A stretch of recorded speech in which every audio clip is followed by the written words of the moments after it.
సిద్దిపేట జిల్లా హుస్నాబాద్లో గతంలో కూల్చిన అమరవీరుల స్తూపం స్థలాన్ని ప్రైవేట్ వ్యక్తుల పరం కాకుండా చూడాలని సిపిఐ సీనియర్ నాయకుడు చాడ వెంకటరెడ్డి రాష్ట్ర ప్రభుత్వాన్ని డిమాండ్ చేశారు. స్తూపం స్థలాన్ని జేఏసీ నాయకులతో కలిసి పరిశీలించి మీడియాతో మాట్లాడారు. స్తూపం ప్రాంతంలో ఉన్న 4 ఎకరాలకు పైగా సీలింగ్ భూములను ప్రైవేట్ వ్యక్తుల పరం కాకుండా జేఏసీ నాయకులతో కలిసి పోరాడతామన్నారు. స్తూపం స్థలాన్ని గతంలో స్థానిక మంత్రి పొన్నం ప్రభాకర్ పరిశీలించి కాపాడతామని హామీ ఇచ్చారని గుర్తు చేశారు. ఇచ్చిన హామీ మేరకు గత స్మృతులను కాపాడాల్సిన బాధ్యత స్థానిక మంత్రిపై ఉందన్నారు. జేఏసీ నాయకులతో కలిసి సీలింగ్ భూములు ప్రైవేట్ వ్యక్తుల పరం కాకుండా ఆందోళన చేపడతామని వెల్లడించారు.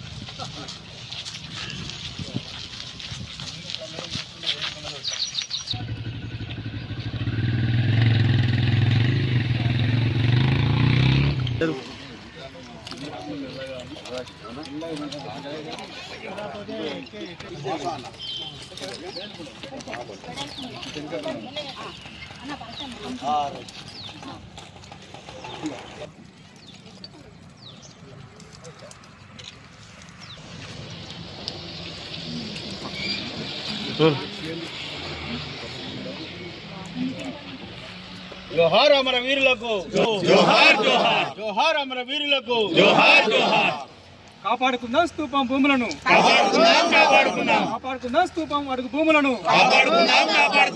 అక్రమ నిర్మాణాలను వెంటనే ఆపివేయాలి, అక్రమ నిర్మాణాలను వెంటనే ఆపివేయాలి, అక్రమ నిర్మాణాలను వెంటనే కూల్చివేయాలి. కాపాడుకుందాం స్తూపం భూములను, కాపాడుకుందాం స్తూపం భూములను, కాపాడుకుందాం. జోహార్ పునర్నిర్మాణం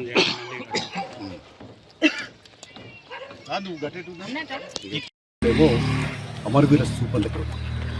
ఈ స్తూపం నిజంగా నిర్మాణం అయిన తర్వాత ఆసియా ఖండంలోనే అత్యంత పెద్ద స్తూపం అని చెప్పి చర్చించబడింది. ప్రతి చోట కూడా ఉత్సవాలో ఆసియా ఖండంలో ఒక పెద్ద స్తూపం నిర్మించబడిందని చెప్పి ప్రజలు భావించారు, అనుకున్నారు. అనివార్యంగా అది కూల్చబడింది.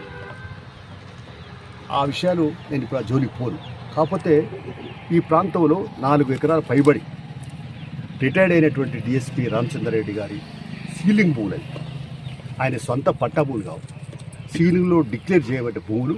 సరే, హైకోర్టు పోయినారు.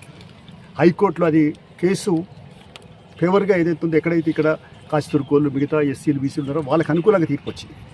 అయితే ఆ ఫైలు ఎక్కడుంది అనేది ఇప్పుడు నేను ఈరోజే ఆర్డీఓ గారితో, హుస్నాబాద్ ఆర్డీఓతో మాట్లాడడం జరిగింది.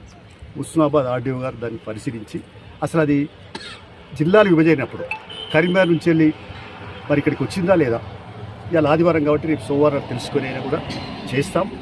ఆ ఫైలే దొరికితే హైకోర్టులు పిటిషన్ నెంబర్ అవన్నీ పర్టికులర్స్ కూడా వాళ్ళు దొరుకుతాయి. తర్వాత ఆడ ఏమిచ్చిందనేది తెలుస్తుంది. అయితే ఏదైనప్పుడు కూడా ఇక్కడ ఎంతోమందికి ఇప్పుడు స్తూపం అనేది ఇప్పుడు ఇక్కడ పక్క పొంటి బిల్డింగ్ కడుతున్నాడు ఆయన రామచంద్రారెడ్డి కొడుకు, ఆయన పేరు రాజేశ్వర రెడ్డి అని ఒక భాగం. కానీ ఇంకా మిగతా ఇది ఆరంభం మాత్రమే. ఇంకా ఎంత దూరమైనా మళ్ళీ ఆక్రమించే పరిస్థితి సాగుతుంది. కాబట్టి దీన్ని పులిస్తా పెట్టాలంటే తక్షణమే ఇక్కడ పెద్ద ఎత్తున ఆందోళన కార్యక్రమం చేపట్టాల్సిన అవసరం ఉంటుంది. అందులో ఇక్కడ పొన్నం ప్రభాకర్, సరే జేఏసీ వాళ్ళు మరి అలాగే సిపిఐ అందరూ బలపరిచి గెలిపించాం. ఇప్పుడు ఆయన బాధ్యత ఉంది. ఆయన ఇక్కడ లక్ష్మారెడ్డి గారు చెప్పినట్టుగా గత మొదటి వర్ధంతి సందర్భంగా ఆయన మాటిచ్చాడు, ఈ ప్రాంతంలో తప్పనిసరిగా మనం దీన్ని కాపాడదాం, ఇది శాశ్వతంగా ఉంచుదామని చెప్పి కూడా ఆయన చెప్పాడు. ఇప్పటివరకు ఆయన మాట మీద ఉంటాడా దేవుడు అనేది తెలుసుకోవాలి. రేపైతే ఆయన ఇక్కడికి పర్యటన కోసం తెలిసింది. కాబట్టి ఇక్కడ మరి తప్పనిసరిగా అన్ని జేఏసీ నాయకులు, పార్టీ నాయకులు కూడా ఇచ్చి ఆయనతో కూడా ఆయన అభిప్రాయం ఏంది ఇప్పుడు ఇట్లా జరుగుతుంది. ఇంకేమైనా ఇవాళ ఇది సీలింగ్ భూమిని దీన్ని తేల్చడానికి ప్రభుత్వం వెంటనే తక్షణం కూరుకోవాలి. కలెక్టర్ గారు నిజ నిర్ధారణ కమిటీ సమగ్ర విచారణ జరిపించాలి. నేను కూడా ఈ విషయాలను తెలుసుకున్న తర్వాత నేను ఇక్కడ రిప్రజెంటేషన్ తయారు చేసుకొని నేను రేపే వెంటనే రెవెన్యూ మినిస్టర్తో, అవసరం కూడా ప్రిన్సిపల్ సెక్రటరీతో వాళ్ళతో కూడా మాట్లాడి కలెక్టర్ కూడా లెటర్ పంపించి నా సిపిఐ పార్టీగా మా ప్రయత్నం ఏం చేస్తాం. జేఏసీ చేపట్టబోయేటువంటి ఆందోళనకు మేము సిపిఐ పార్టీ ఇక్కడ అండగా ఉంటుంది.